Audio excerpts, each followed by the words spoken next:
আমাদের ভিডিও দেখে অনেক মানুষই কমেন্ট করছেন যে অশ্বত্থ পাতা আমাদের শরীরে কি কি উপকারে আসতে পারে এবং কোন কোন রোগ নিরাময় করতে পারে।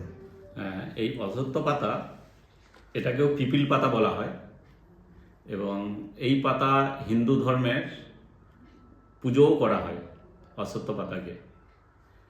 এই পাতা যদি খাওয়া যায়, পাতার রস বের করে যদি খাওয়া যায়, পাতার জুস, অল্প জল দিয়ে পাতার জুস বের করে খেলে পেট ঠান্ডা থাকে, শরীর ঠান্ডা থাকে, মন ঠান্ডা থাকে। এবং এই পাতার রস খেলে যাদের প্রেগনেন্সি আসছে না, যেসব মহিলা, ওনারাও খেতে পারেন। এবং যেসব পুরুষের স্পার্ম কাউন্ট কম, তার জন্যও বেবি আসছে না, ইস্যু আসছে না, পুরুষরাও খেতে পারেন। এবং এই পাতাতে বিশেষ কাজ করে কিডনি রুগীদের ক্ষেত্রে। আমরা কিডনি রুগীদেরকে এটা খাওয়াই, পাতার রস বের করে দুবেলা খাওয়াই। তাতে দেখা যায় যে কিডনি রুগীও আস্তে আস্তে কাজ করছে।